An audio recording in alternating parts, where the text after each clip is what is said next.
All right, everybody. My name is Gabriel Amorim, and I am here with Dr.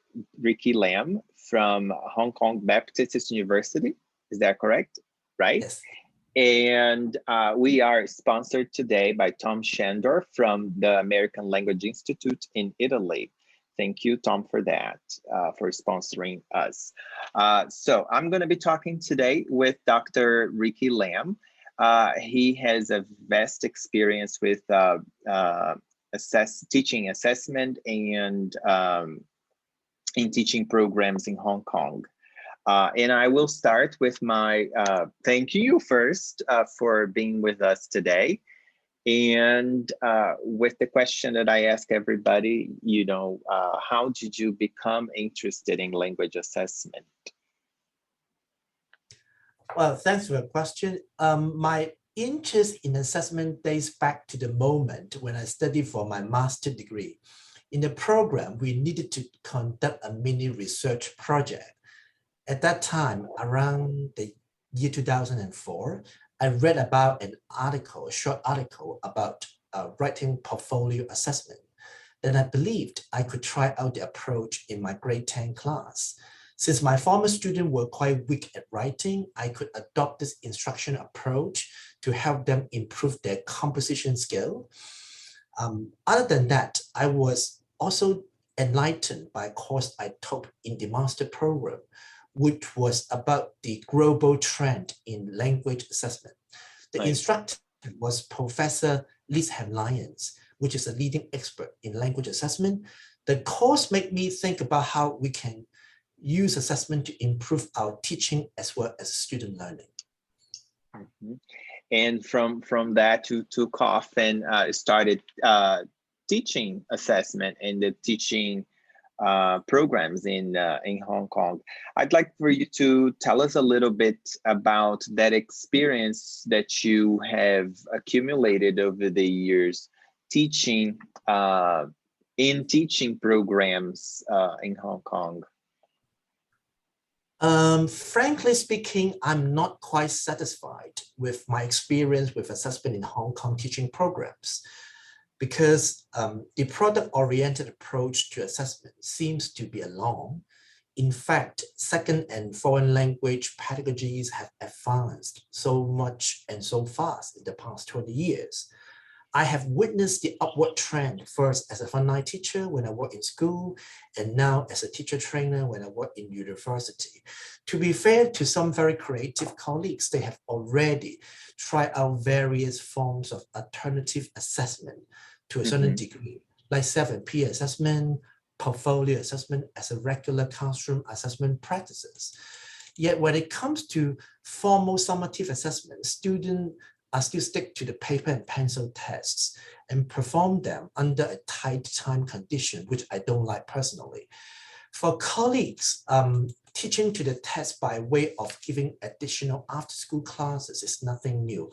For students, with the support of their parents, they pay expensive tuition to join those outside tutorials delivered by those what we call celebrity tutors in Hong Kong. Those star tutors promise to help students to get high grades in the public exam. I think it's quite common in the East Asian context. Fortunately, since year 2007, the Hong Kong Examinations and Assessment Authority, the official local examination organization, wrote out the school-based assessment, first in English language and then later to other subjects, which could reduce the stakes of standardized school leaving exam. In Hong Kong, we call it the Hong Kong Diploma of Secondary Education Examination. Is equivalent to GCSE in the UK. And also make language assessment more authentic, dependable, and pedagogical. It is because one major rationale for the school-based assessment is to align teaching and assessment constructively. Parts of the classroom-based assessment grades, 50%, through student individual oral presentations and group interactions, will contribute to their public exam grade in this subject. Right.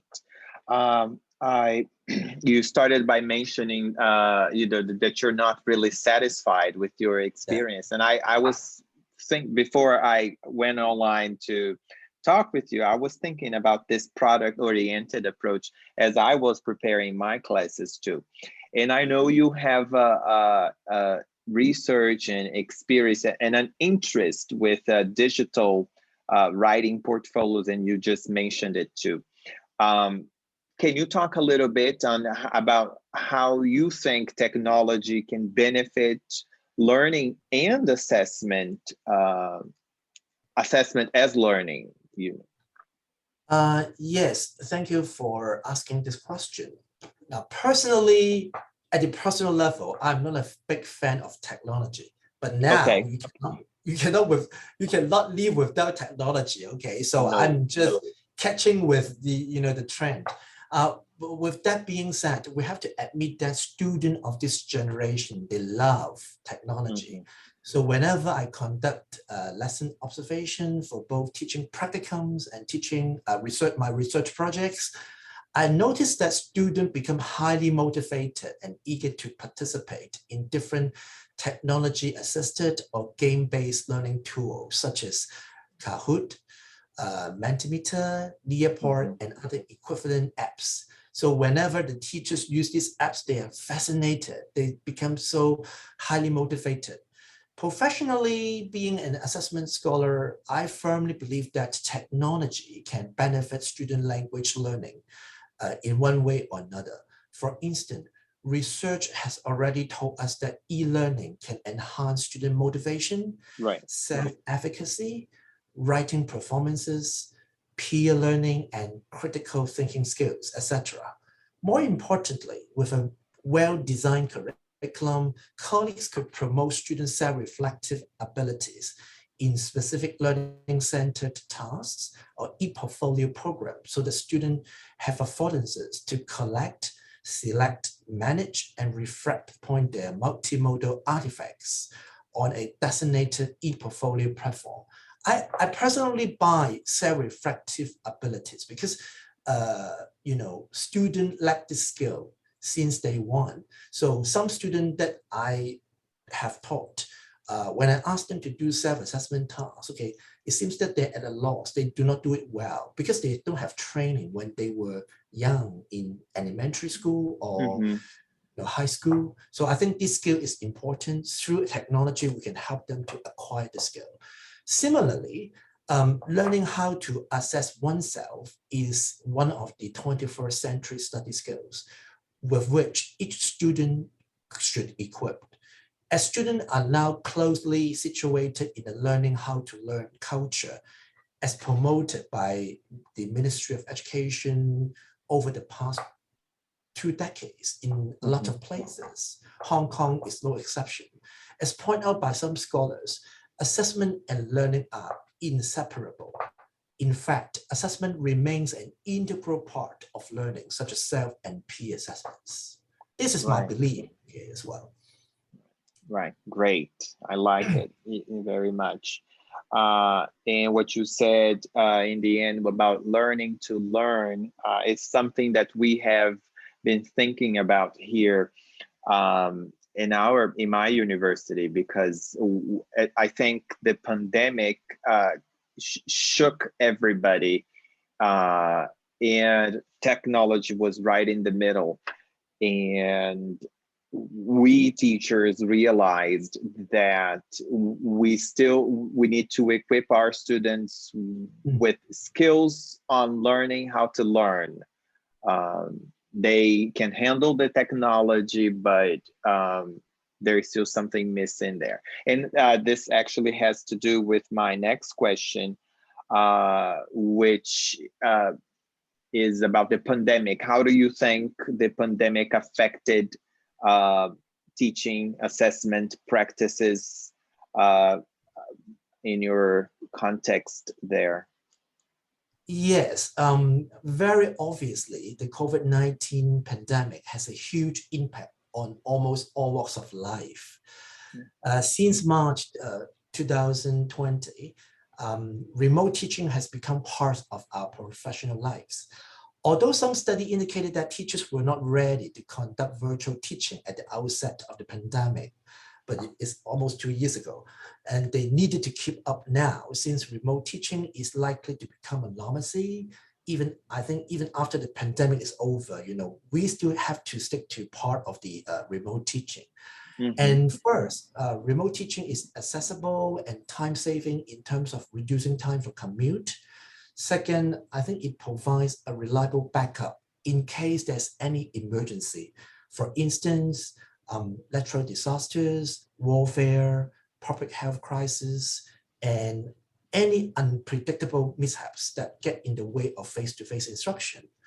In other words, third, remote teaching is relatively instant and simultaneous and multimodal.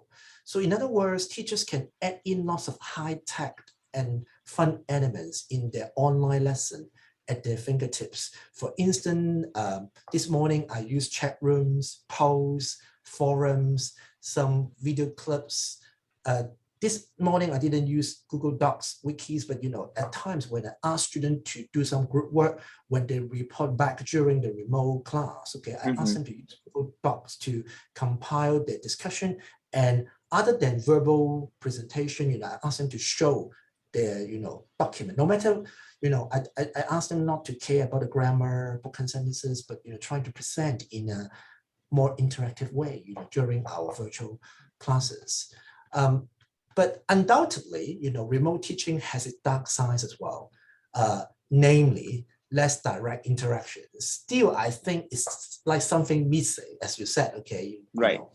Harmful to students' health, like development of poor eyesight for young learners. For our students better because they're grown up, they are uni students. Bad posture, you have to sit here, so you have to make sure that you maintain good posture. And inability to socialize with classmates. This is the concern of my student.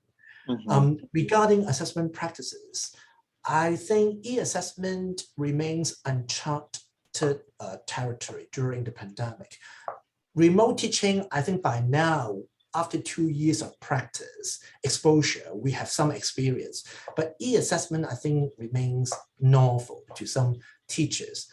Although more and more scholars have reported their findings in some flagship journals like language testing, a majority of teachers and principals may not necessarily trust e-assessment, like concerning the issues of cheating, suspected plagiarism, it's quite common these days. It's so easy. Right. Besides, there are myths about the usefulness of remote portraiting platforms and digital invigilator apps. Sometimes I think some research reports reported that it's okay to use these apps, and platforms. But when I browse the internet, some people still actually counter-propose by providing how to overcome these apps, and trying to cheat. So this is an issue that we have to handle. So unquestionably, the costs and implementation logistic of e-assessment invigilation deserve more attention in the near future. Right. True. Okay. We're heading to the end here. I wanted you to talk a little bit about the projects you have been involved at the moment, and if you could give any kind of recommendation for students, student teachers, or teachers from all over the world in regards to assessment, we would appreciate. Okay, thank you. And I'm currently doing 3 projects concurrently. The first one is a funded research project by the Ministry of Education named Investigating e-Portfolio Assessment Literacy Among Adolescent Learners, Portfolio Compilation, Emotional Experiences, and Conception of Assessment. So as its title suggests, the project is about how junior secondary level students manage their e-portfolio compilation experiences. I would like to look into the emotional and behavioral aspects particularly. So their collection in 6 secondary school will take place in September this year, and I hope that I can collect the classroom and questionnaire data smoothly by that time, because now because of the worsening COVID-19 situation in Hong Kong, I think many parts of the world, okay, you know, so keep my finger crossed. The second project that I'm doing with my PhD student is her thesis. And she's investigating for university instructors, language assessment, literacy development. So we are preparing one brief research report manuscript. Hopefully, we can report, we'll get it published, okay, you know, in the very near future. And the third project I'm busily engaged this day is a co-author book project on ePortfolio pedagogy and assessment. The project is a practical course book for pre-service English teachers who wish to try out ePortfolios when they become full-timers. So I hope the book will be out in the last quarter this year, if not latest, the first quarter next year. So please help me to promote this in Brazil and will do. South America, okay, you know, when it is out, okay, you know, I'm working very hard every day, okay, on this project. All right, I'm excited too. I'm excited to have it. Okay, thank you very much. So the recommendation, I can make 3 recommendations for those interested in the field, for those newbies. And first, try out an alternative assessment approach, which is congruent with your educational philosophy. For example, I started my very first action research project. I attempted self-assessment because I believe in self-assessment since day one, many, many years ago. I strongly believe that self-assessment was beneficial to their writing. So my advice is that take a close look at the some assessment for learning and assessment as learning practices and see which one could you adopt in your school or work context. Second, search and read some related literature in accordance with your interests. For instance, if you buy the portfolio, for instance, Google search this approach and identify some practical tips from colleagues' projects and practice-oriented papers. If in doubt, okay, you may even contact the authors this day for conversation very easily by Facebook, ResearchGate, Twitter, emails, very easy. Lastly, the third one, if time allowed, please attend some language assessment related webinars or conferences, because this day, you know, these webinars and conferences are free of charge, very easy to register, take some time. Same time zone is even it is easier, you know, with different time zones trying to match with your schedule, you know. So I think you will always be inspired by colleagues' academic sharing in these events. These are my 3 recommendations. Excellent, excellent.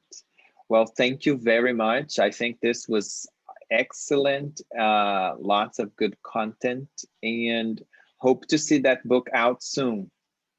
Thank you so much. Okay, you know, me too. I'm working very hard. It's halfway done now. Okay, but you know, it's getting better because you know, once you start the first chapter, it's getting faster and faster. Okay. Right, right. I know how it is. All right. Yeah. Thank you very much. Okay. Thank you. Thank you for the invite.